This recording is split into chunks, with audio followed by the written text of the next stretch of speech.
Welcome to quality education classes. आज हम लोग बोर्ड 2025 का एक प्रॉब्लम करेंगे जो कि कॉम्बिनेशन ऑफ सेल से रिलेटेड है। और प्रॉब्लम सॉल्व करने से पहले मैं यहाँ थ्योरी पढ़ाऊँगा और उसके बाद मैं प्रॉब्लम सॉल्व करूँगा।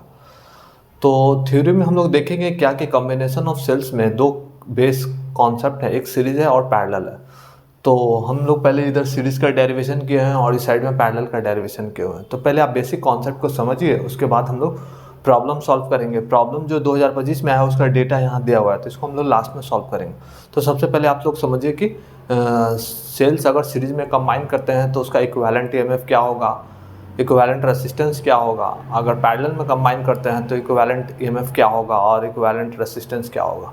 तो ये प्रॉब्लम के साथ साथ इसका डेरिवेशन भी आता है। तो हमने पहले डेरिवेशन पर फोकस किया है और उसके बाद प्रॉब्लम पर फोकस करेंगे। ठीक है, तो आइए देखते हैं।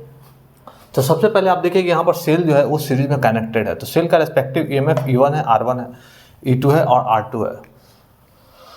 तो हम लोग को क्या है कि A और B के बीच में पोटेंशियल डिफरेंस क्या लिख सकते हैं कि E1 माइनस I R1, चूँकि I जो होता है वो कांस्टेंट होता है जब हम सीरीज में कनेक्ट करते हैं तब। तो सीरीज में हम जब सेल को कनेक्ट करें तो मेरा करंट कांस्टेंट होगा और तो हम लोग इसके क्रॉस पोटेंशियल डिफरेंस जो होगा E1 minus I R1, E1 जो है EMF है, I जो है current through this section and R1 जो है internal resistance of cell 1। Similarly VBC लिखूंगा तो E2 माइनस I R2 लिखूंगा। अब क्या है कि A और C के बीच में है, तो A और C के बीच में पोटेंशियल डिफरेंस निकलेंगे तो हम लोग क्या पता है कि सीरीज में पोटेंशियल डिफरेंस ऐड अप कर देंगे, वैरिंग होता है। तो यहाँ से अगर A और C के बीच में पोटेंशियल डिफरेंस तो VAB प्लस VBC लिख देंगे। तो VAB प्लस VBC लिख देंगे। तो VAB का वैल्यू जो है ऊपर हमने जो निकाला है वो पुट कर दिया, VBC का वैल्यू हमने पुट कर दिया। पुट करने के बाद इसको रीअरेंज कर दें। E1 E2 को आप देखें यहाँ रीअरेंज किया हुआ है और माइनस कॉमन ले लिया, R1 प्लस R2, इसको इक्वेशन 1 मान लिया है। फिर इक्विवेलेंट सेल बनाया। तो इक्विवेलेंट सेल ये दोनों का कंबाइंड सेल को हटा करके एक इक्विवेलेंट सेल बनाते हैं, इसका इक्विवेलेंट रेजिस्टेंस R इक्विवेलेंट लिखते हैं।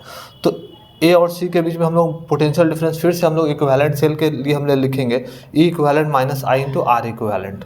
ये सेकेंड इक्वेशन है। अब दोनों इक्वेशन को हम लोग क्या करते हैं कि दोनों का पोटेंशियल डिफरेंस VAC जो है वो सेम ही है, तो LHS सेम है तो RHS सेम ही होगा। तो मैंने क्या किया, E equivalent minus R equivalent को यहाँ लिख दिया, E1 plus I2 minus R1 plus R2 को मैंने यहाँ। अब ये दोनों को हम लोग पैरेलली कंपैरिजन कर लिए। तो कंपैरिजन करने के बाद हम लोग क्या देखें कि E इक्विवेलेंट है तो E1 प्लस E2 पोर्शन यहाँ ले लिए और minus I into R equivalent है तो minus I into R1 plus R2 है, तो R इक्विवेलेंट मेरा R1 प्लस R2 हो गया। फिर से मैं इसको एक्सप्लेन कर रहे हैं। दो सेल है सीरीज में कनेक्टेड है, तो रेस्पेक्टिव मैंने फर्स्ट सेल का पोटेंशियल डिफरेंस लिख लिया, सेकंड सेल का पोटेंशियल डिफरेंस लिख लिया। अब A और C के जो है एंड पॉइंट्स है उसका पोटेंशियल डिफरेंस दोनों का सम अप कर दिया। सम अप करने के बाद एक इक्वेशन आया, ये इक्वेशन 1। फिर मैंने क्या किया, वो दोनों सेल को रिप्लेस करके एक इक्विवेलेंट सेल निकाला। इक्विवेलेंट सेल का हम लोगों ने potential difference across in A और C के बीच में लिखा, E इक्विवेलेंट, और दोनों इक्वेशन को मैंने कंपेरिजन किया। चूंकि LHS सेम है, RHS सेम करने के बाद दोनों को इक्वेट कर दिया। चूंकि E equivalent minus R equivalent equal to E1 plus I2 minus I into R1 plus R2। तो E इक्विवेलेंट हमारा क्या हो गया, E1 प्लस E2, और R इक्विवेलेंट क्या हो गया, R1 प्लस R2।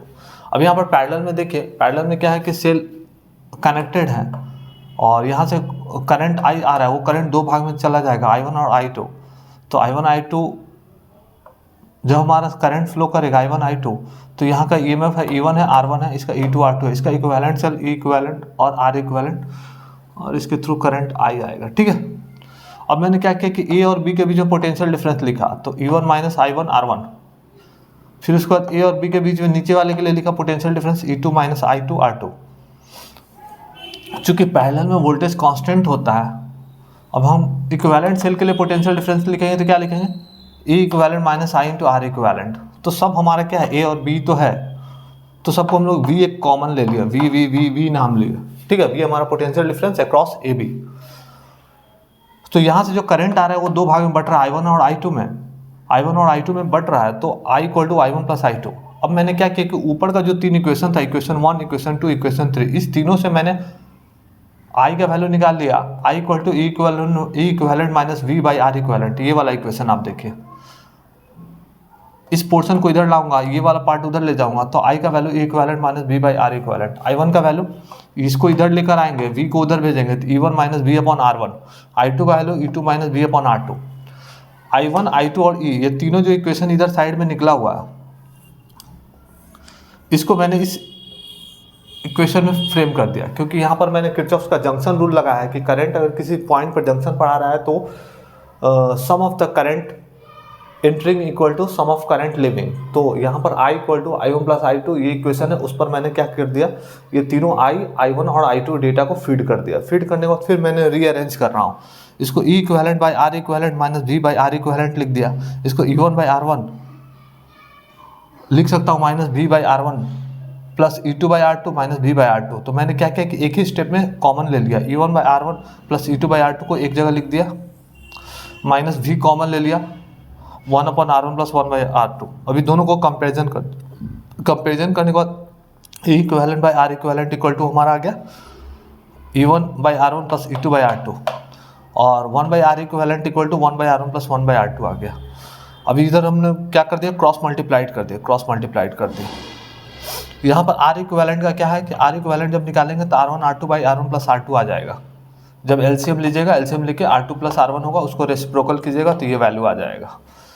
अब R इक्वेलेंट का जो वैल्यू है मैंने E इक्वेलेंट वाले डेटा में फीड किया, यहाँ से कट गया और E1 R2 plus E2 R1 divide by R1 plus R2 आ गया। तो काफ़ी ज़्यादा कॉन्सेप्चुअल डेरिवेशन था। फिर से मैं इसको एक्सप्लेन कर देना चाहता हूँ। जैसे दो सेल है, वो पैरेलली कनेक्टेड है, यहाँ से करंट I आया, वो I1 I2 में गया, तो मैंने क्या किया कि पोटेंशियल डिफरेंस फर्स्ट सेल का लिखा, फिर नीचे सेकंड सेल का लिख लिया, फिर उस दोनों को हटा के एक इक्विवेलेंट सेल बनाया, इक्विवेलेंट सेल का भी मैंने पोटेंशियल डिफरेंस लिख लिया। फिर उसके बाद जो करंट आ रहा है वो दो भाग में बट रहा है, I1 प्लस I2, ये किरचॉफ जंक्शन रूल से लिखा। अब ये तीनों इक्वेशन, जो ऊपर के तीनों इक्वेशन है, उस सब से मैंने I1 I2 और I का वैल्यू निकाल लिया, उसका वैल्यू मैंने यहाँ पर फीड किया। फीड करने के बाद मैंने इसको रीअरेंज किया, रीअरेंज करने के बाद इसको कंपैरिजन किया, E1 by R equivalent by E1 by R1 plus E2 by R2, 1 by R equivalent को इसके साथ कंपेरिजन, तो नीचे मैंने उसका कंपेरिजन इक्वेशन लिख दिया। अब मुझे क्या है कि R इक्वेलेंट का वैल्यू यहाँ से निकाला, एलसीएम ले लीजिए, R2 प्लस R1 आ जाएगा, उसका रेसिप्रोकल कीजिएगा तो R1 R2 by R1 plus R2 आ जाएगा। R इक्वेलेंट का वैल्यू जो है ये वाले पोर्शन में यहाँ पर रख दिया, यहाँ से ये कट गया और कटने के बाद E1 R2 plus E2 R1 divide by R1 plus R2 आ गया। तो इसी तरह से हम काफ़ी अच्छा डेरिवेशन किए, और ये हमारा सेल्स इन सीरीज और सेल्स इन पैरेलल, जो कि बोर्ड 2025 में पूछा हुआ क्वेश्चन है, तो मोस्ट प्रोबेबली आने का चांसेस है, 2026 में भी चांस है कि आ सकता है। तो आप लोग इस डेरिवेशन को बिल्कुल करके जाइए एग्ज़ाम हॉल में। अब यहाँ पर देखिए कि मैंने पहले डेरिवेशन किया, उससे रिलेटेड एक क्वेश्चन है यहाँ पर, तो उस क्वेश्चन को मैं सॉल्व करना चाहता हूँ।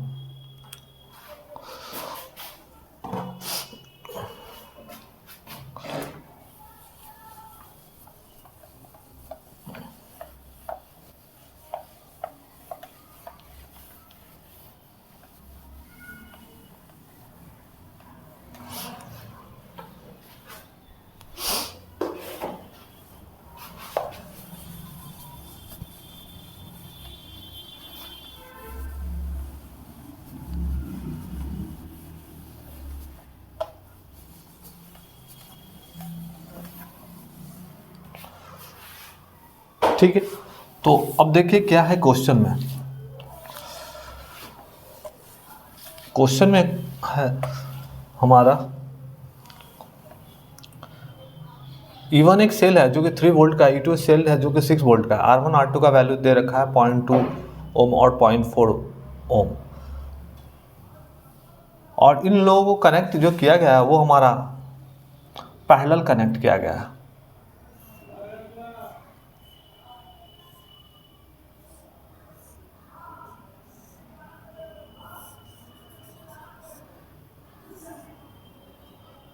R इक्वल टू 4 ओम दिया हुआ है, R1 E1 R2 E2, इसका इक्विवेलेंट सेल हम बना लेते हैं, ऐसा है E इक्विवेलेंट R इक्विवेलेंट, यहाँ R है। तो सबसे पहले पूछ रहा है E इक्विवेलेंट का वैल्यू निकालने के लिए, तो E इक्विवेलेंट का फॉर्मूला हम लोग अभी जस्ट डिराइव किए हैं, क्या लिखे हैं, E1 R2 plus E2 R1 upon R1 plus R2। तो E1 का वैल्यू हम लोग को 3 दे दिया है, R2 का वैल्यू 0.4 प्लस E2 का वैल्यू 6 इंटू R1 का value 0.2 upon R1 plus R2 0.4 0.2 plus 0.4, इसको सॉल्व कर देगा 4 वोल्ट आ जाएगा। ठीक है, उसके बाद आर इक्वेलेंट बोल रहा था, R equivalent equal to R1 R2 divided by R1 plus R2, internal resistance का पूछ रहा है। तो equivalent internal resistance R1 R2 का वैल्यू, तो R1 का वैल्यू कितना दिया हुआ है 0.2 इंटू 0.4 अपॉन 0.2 प्लस 0.4। तो इसको सॉल्व करके जो आएगा वो आप लिख लीजिए। इसका आ जाएगा 0.2 इंटू 0.4 0.2 इंटू 0.4 अपॉन 6 2 8.8, एक डेसिमल हट जाएगा, एक 0.2 और 0.4, तो 0.2 और 0.4 लिख दिए, नीचे में 0.6 नहीं, यहाँ पर 0.2 0.4 होगा, इसको ऐड करके आएगा 0.6, तो डेसिमल हट गया और ये हो गया हमारा 2, ये हो गया 3। डेसिमल को हटाने के लिए मैंने इसको हटाया और 2 से ये 15, 2/15 आ गया। ठीक है, तो R इक्वलेंट 2/15 आया। फिर उसके बाद 15 2.0150 0.13 आएगा, 0.13 ओम आएगा। अब हमको करंट का वैल्यू निकालना है, तो करंट का वैल्यू सर्किट के लिए, इसके लिए निकालता हूँ, क्या लिख सकता हूँ, E equivalent equal to I into R equivalent plus R, क्योंकि एक्सटर्नल रेसिस्टेंस आर है, ये सीरीज में कनेक्टेड है आर इक्विवेलेंट के साथ, तो यहाँ से आई का value E equivalent upon R equivalent plus R. तो E इक्विवेलेंट का वैल्यू कितना आया है 4 वोल्ट और आर इक्विवेलेंट का वैल्यू कितना आया है 0.13 और प्लस 4 दिया हुआ है, तो इसको जब सॉल्व कीजिएगा तो 0.9 एम्पियर आएगा।